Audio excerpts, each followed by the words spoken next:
Hello student, आज की इस वीडियो में समीकरण को हल करना सिखाएंगे, जिसमें हम 3 यहाँ पर क्वेश्चन लिए हुए हैं और प्रतिस्थापन विधि का यूज़ करते हुए समीकरण हल करना सिखाएंगे। अगर आपको समीकरण हल करना सीखना है तो पूरी वीडियो ध्यान से अंत तक देखिए, आपको बहुत ही अच्छी तरह से समझ में आने वाला है। तो चलिए स्टार्ट करते हैं और एक एक क्वेश्चन को हम लोग हल करते हैं।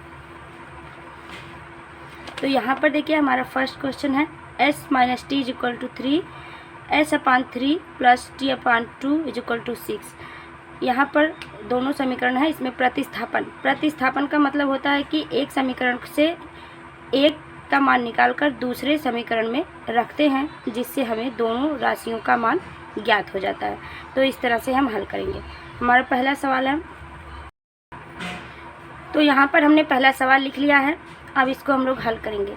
हल करने के लिए क्या करते हैं, जैसे यहाँ पर हमारा पहला समीकरण है, इसमें से हम एक राशि का मान निकाल लेते हैं। यहाँ पर देखिए s minus t is equal to 3 है, तो यहाँ पर आ जाएगा s, और इस t को, t क्या है, माइनस में है। जब माइनस को हम इधर भेजेंगे, इज इक्वल टू के उधर भेजते हैं, बराबर के उधर कोई राशि भेजते हैं, तो प्लस का माइनस हो जाता है, माइनस का प्लस हो जाता है। ये सारी चीज़ें आपको हमने एक वीडियो में समझाई हुई। अगर आप नहीं जानते हैं तो वो वीडियो आप जाकर देख लीजिए, लिंक डिस्क्रिप्शन में आपको मिल जाएगा। उसके बाद देखिए क्या करेंगे, यहाँ पर s को हम अपनी तरफ रखेंगे और इस माइनस टी को इस 3 के पास भेजेंगे। तो 3 के पास भेजेंगे, ये माइनस में है, यहाँ पर आएगा, ये 3 ऑलरेडी यहाँ पर है, और ये माइनस टी जब उधर जाएगा तो यहाँ पर प्लस टी बन जाएगा, माइनस का प्लस बन जाएगा। तो अब हमें क्या मिला, तो यहाँ पर देखिए यस हमने अपने पास रखा और ये बराबर था, उसके बाद 3 था, और इस t को हमने 3 के पास भेजा, तो ये t जो है यहाँ पर आकर प्लस में बन गया। तो हमें क्या मिला, s is equal to 3 plus t, ये हमें मिल गया। इसको हम समीकरण फर्स्ट, सेकंड, थर्ड कुछ भी आप मान सकते हैं, मतलब मान लीजिए फर्स्ट है, और अब हमें मिल गया है s बराबर 3 प्लस टी।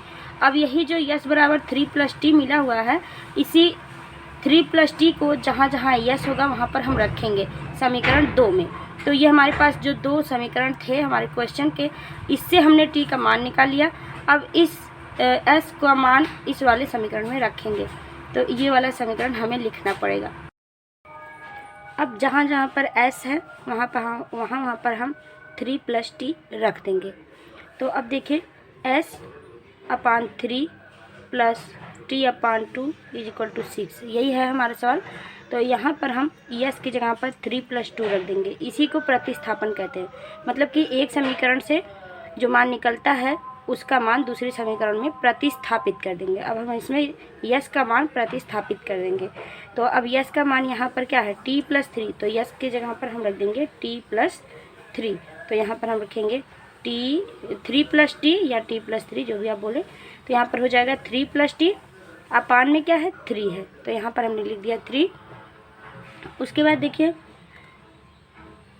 प्लस क्या है, t अपान 2 है, और यहाँ पर 6 है, जैसे का वैसे हम रख देंगे। अब इसको हम लोग हल करना है। अब यहाँ पर देखिए 3 और 2, मतलब 3 और 2 का एलसीएम कितना होगा, 6 होगा, उसको हम ले लेंगे। अब 3 का 6 में भाग करेंगे 3 से, तो कितना आएगा, 2 आएगा। 2 का 3 में गुणा करेंगे तो 2 3 6 हो जाएगा, प्लस 2 टी हो जाएगा। अब यहाँ पर देखिए प्लस ये 2 है, 2 का हम 6 में भाग करेंगे तो कितना आएगा, 2 का 6 में करेंगे तो 3 आएगा, और उस 3 का इस टी में गुणा करेंगे तो कितना हो जाएगा, 3 टी हो जाएगा। उसके बाद देखिए इज इक्वल टू यहाँ पर 6 है।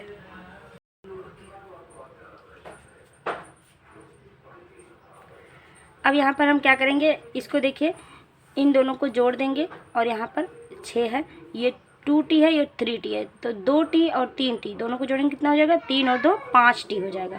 तो यहाँ पर हमारा 6 है, ऐसे ही रखेंगे, प्लस 3 2 5t हमारे पास हो गया, ये हो गया 5t, और अपान में ये 6 है, ऐसे ही हम रख देंगे। यहाँ पर इज इक्वल टू 6 है, इसको लिख लेंगे। अब देखिए क्या करेंगे, ये 6 जो है भाग में है, यहाँ पर ये उधर जाएगा तो गुणा में हो जाएगा।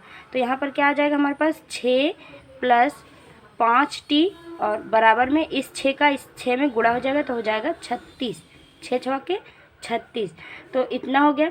अब देखें यहाँ पर है 5t और यहाँ पर 6 है। अब 6 को उधर भेजेंगे हम, तो यहाँ पर हम लिखेंगे 5t इज इक्वल टू 36 है और इस 6 को इधर भेजेंगे तो ये -6 हो जाएगा यहाँ पर आकर। यहाँ पर हमारे पास हो जाएगा 5t इज इक्वल टू, इसमें से 36 में से 6 घट जाएगा तो हो जाएगा 30। अब देखिए t बराबर हो जाएगा यहाँ पर 30/5, क्योंकि यहाँ पर गुणा में था, यहाँ आएगा भाग हो जाएगा, 30/5 हो जाएगा। अब यहाँ पर देखिए 5 छक्का 30, इसको काट देंगे तो t बराबर हमें मिल गया 6, t का मान मिल गया 6। अब यही मान जो है आप उसमें किसी भी समीकरण में रखेंगे तो यस का भी मान निकल आएगा। तो चलिए हम लोग इसी में, जो ये वाला हमें समीकरण मिला था, इसी में हम यस का मान यहाँ पर रख लेते हैं। तो यस का मान हमें निकालना है और t बराबर यहाँ पर हमें 6 मिल गया है। देखिए t बराबर 6 मिल गया है, तो इसी समीकरण में हम लोग t का मान रख देते हैं। तो ये क्या है समीकरण, यस बराबर 3 + t, मतलब कि यस बराबर 3 + t का मान है 6, तो यहाँ पर हम रख लेंगे 6। तो यस बराबर हमें क्या मिल जाएगा, 6 और 3 9, मतलब कि हमें मिला यस बराबर 9। हमारा आंसर क्या हो जाएगा, यस बराबर 9 और t बराबर 6, यही हमारा आंसर होगा। तो इस तरह से हम दोनों राशियों का मान निकाल लिए हैं। अब आप जो हमारा मेन समीकरण है, दोनों यहाँ पर दोनों हमारे ये मेन समीकरण है, इसमें आप यस का मान 9 और t का मान 6 रखेंगे तो ये समीकरण संतुष्ट हो जाएगा, मतलब कि दोनों तरफ 0 आ जाएगा या दोनों तरफ बराबर मान आएगा। तो ये इस तरह से समीकरण को प्रतिस्थापन विधि से हल करते हैं। चलिए अब हम लोग दूसरा सवाल लगाते हैं, जो हमारा दूसरा सवाल। अब यहाँ पर देखिए हमने अपना दूसरा सवाल लिख लिया है। इसमें भी हमें प्रतिस्थापन विधि से इसको हल करना है। तो इसमें हम क्या करेंगे, सबसे पहले किसी एक समीकरण को उठा लेंगे। तो हम सबसे पहले ही समीकरण को उठा लेते हैं। तो यहाँ पर हमारा मान आ जाएगा, या इसी को ले लेते हैं। जैसे देखिए हम लोग हल करते हैं तो समीकरण, इसको 1 मान लीजिए, इसको 2 मान लीजिए। तो समीकरण 2 मतलब x - y बराबर 4 है। तो यहाँ पर x बराबर हमें क्या मिलेगा, ये 4 है और इस y को इधर भेजेंगे तो यहाँ पर +y हो जाएगा। ये हमें मिल गया x का मान। अब इसी x का मान दूसरे समीकरण में प्रतिस्थापित कर देंगे। इस समीकरण से हमने x का मान निकाला और इसमें हम प्रतिस्थापित कर देंगे, या फिर आप इसमें से निकाल कर इसमें प्रतिस्थापित कर सकते हैं, कोई भी काम आप कर सकते हैं। तो अब देखिए यहाँ पर हम x बराबर 4 + y है, समीकरण 1 में रखेंगे। तो पहले हम समीकरण लिख लेते हैं, x + y बराबर 14। अब जहाँ जहाँ x होगा वहाँ पर हम 4 + y लिखेंगे। तो x की जगह लिखेंगे 4 + y, और ये +y है ही हमारे पास, और बराबर क्या हो जाएगा, बराबर में यहाँ पर दिया गया है 14, तो हम इसको लिख लेंगे। अब देखिए इतना हो गया, तो यहाँ पर 4 है और y + y कितना आ जाएगा, +2y बराबर 14 के, इतना आ गया। अब यहाँ पर देखिए 2y है और बराबर 14 है, ये 4 है, तो यहाँ पर 14 है ही, 4 को उधर भेजेंगे तो ये -4 हो जाएगा। अब यहाँ पर 2y है और 14 में से हम 4 को घटाएंगे तो बचेगा हमारे पास 10।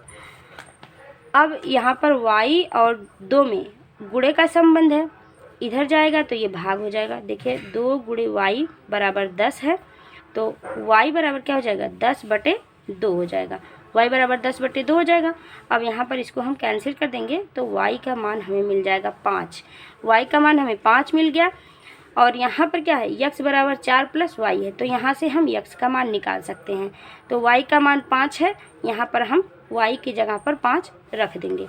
तो देखिए यहीं पर हम लोग रख लेते हैं, x बराबर है 4 + y, ये समीकरण है, और हमें y बराबर 5 मिला है। तो x बराबर क्या मिल जाएगा, 4 + 5, तो x बराबर कितना आ जाएगा, 9। तो ये हमें मिल गया x बराबर 9 के, और y बराबर हमारा क्या आया है, 5। तो x बराबर 9, y बराबर 5, यही हमारा आंसर हो जाएगा। आई होप आपको समझ में आ रहा होगा। अगर अच्छे से समझ में आ रहा है तो वीडियो को लाइक ज़रूर करके जाइएगा।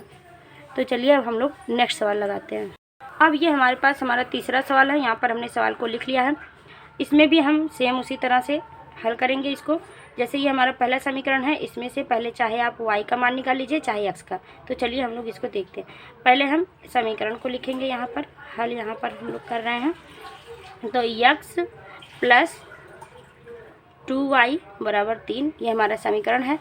यहाँ से x का मान अगर आप निकालेंगे तो ये y क्या है, 2y क्या है, प्लस में है, यहाँ जाएगा, इधर जाएगा 3 के पास, तो ये माइनस में हो जाएगा। तो ये हो जाएगा s is equal to 3 minus 2y। यहाँ पर हमें x का मान ये मिला। अब यही x का मान इस दूसरे वाले समीकरण में हमें प्रतिस्थापित कर देना है। तो जहाँ पर x है वहाँ पर हम लोग लिखेंगे 3 माइनस 2y। तो समीकरण क्या है, 7x minus 15y is equal to 2। तो यहाँ पर 7 के स्थान पर हम लोग लिखेंगे 3 माइनस 2y। तो यहाँ पर 7 है, यहाँ पर हम लोग लिखेंगे 3 माइनस 2y। इसको हम कोष्ठक में इसलिए लिख रहे हैं क्योंकि यहाँ पर ये मल्टीप्लाई होगा, गुणे का यहाँ पर संबंध है। तो गुणा जब होगा तो इन सब में गुणा होगा, तो हमें इस तरह से लिखना पड़ेगा। अगर हम ऐसे ही लिख देंगे तो हम सिर्फ 3 और 7 का ही गुणा कर सकते हैं, इसलिए हमें इस तरह से लिखना पड़ेगा। तो यहाँ पर हो जाएगा माइनस 15y, जैसे है वैसे लिख लेंगे, इज इक्वल टू 2। अब इसी को हमें हल करना है। इसको हल करने के लिए आप 7 का इनमें गुणा करेंगे, तो ये हो जाएगा 7 त्रिक 21 माइनस 7 दूनी 14y।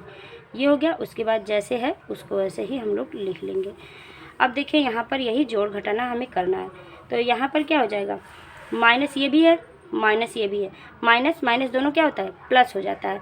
अगर आपको इन चिन्हों का जोड़ घटाना गुणा भाग करने नहीं आता है तो इस चिन्हों को लेकर ही सिर्फ एक वीडियो बनी हुई है। इसमें सारे चिन्हों को बताया गया है, कब जोड़ होता है, कब घटाना होता है, प्लस प्लस है, माइनस प्लस है, प्लस माइनस है, ये सारी चीज़ें अच्छे से समझाई गई हैं, आप जाकर देख सकते हैं। तो चलिए देखिए, यहाँ पर 21 हो गया और ये देखिए माइनस है, ये भी माइनस है, दोनों माइनस माइनस है, तो यहाँ पर जुड़ जाएगा। 14 और 15 दोनों जोड़ेंगे तो कितना आएगा, 14 15 कितना आ जाएगा, 5 4 9 और 2 1 1 2। तो यहाँ पर हमें मिल जाएगा 29। और देखिए माइनस माइनस दोनों क्या हो जाएंगे, जो बड़ा है उसका चिन्ह लग जाएगा। तो 15 जो है बड़ा है, यहाँ पर माइनस हो जाएगा। 29y हो गया और ये बराबर 2 के हमारा पहले से ही था। अब इसको हम लोग हल करेंगे तो यहाँ पर कितना आएगा, 29y बराबर 14। यहाँ पर 29y है और ये 21 है, यहाँ पर 2 है, तो इस 21 को हम लोग उधर भेज देते हैं। तो यहाँ पर देखिए माइनस 29y है और ये बराबर 2 यहाँ पर है। इस 21 को इधर भेजेंगे तो ये माइनस 21 हो जाएगा यहाँ पर आकर। जब माइनस 21 हो जाएगा, अब यहाँ पर माइनस 29y है और ये 21 में से 2 घटेगा तो यहाँ पर कितना बचेगा, 19 बचेगा। और ये 19 किस में बचेगा, माइनस में बचेगा, क्योंकि ये 21 जो है बड़ा है। तो यहाँ पर माइनस हो गया। अब यहाँ भी माइनस, यहाँ भी माइनस, तो दोनों माइनस को हम लोग हटा सकते हैं। तो यहाँ पर हो जाएगा 29y बराबर 19 के। और y बराबर क्या हो जाएगा, यहाँ पर 19 है और इस 29 और y में क्या संबंध है, गुणे का संबंध है। तो ये 29 जब इधर आएगा तो यहाँ पर आकर भाग हो जाएगा, ये हो जाएगा 29। तो y का मान हमारा आ गया 19/29 और x का मान हमें पहले समीकरण में मिला है। यहाँ पर देखिए 3 माइनस 2y, 3 माइनस 2y यहाँ पर है x का मान, और y का मान मिल गया 19/29। अब यही 19/29 हम यहाँ पर रख देंगे y के स्थान पर, तो इस x का भी मान हमें मिल जाएगा। तो चलिए यहाँ पर रख देते हैं। यहाँ पर देखिए x बराबर है 3 माइनस 2y ये है, और y बराबर हमें यहाँ पर देखिए क्या मिला है, y बराबर 19/29 मिला है। तो यहाँ पर रखेंगे y के जगह पर 19/29। x बराबर यहाँ पर 3 है ही, और यहाँ पर माइनस लगा हुआ, माइनस लगा देंगे। ये 2 है और इन दोनों में गुणा का संबंध है, तो हम लोग इसको कोष्ठक में लिखेंगे 19/29, मतलब कि इनमें हमें गुणा करना है। तो इसको गुणा करने के बाद आपको मिलेगा 3 माइनस 2y इंटू 19/29 का जब आप गुणा करेंगे तो आपको मिलेगा 49/29। इसको आप कैलकुलेटर से भी कर सकते हैं या आप जैसे भी करना चाहें। इतना हमें मिल जाएगा x का मान, x बराबर 49/29। ये हमारा आंसर हो जाएगा। मतलब कि x का मान 49/29 और y का मान है 19/29। यही हमारा आंसर हो जाएगा। आई होप वीडियो पसंद आई होगी। अगर पसंद आई है तो लाइक शेयर करिएगा। चैनल पर नए हैं तो सब्सक्राइब जरूर कर लीजिएगा। Thank you.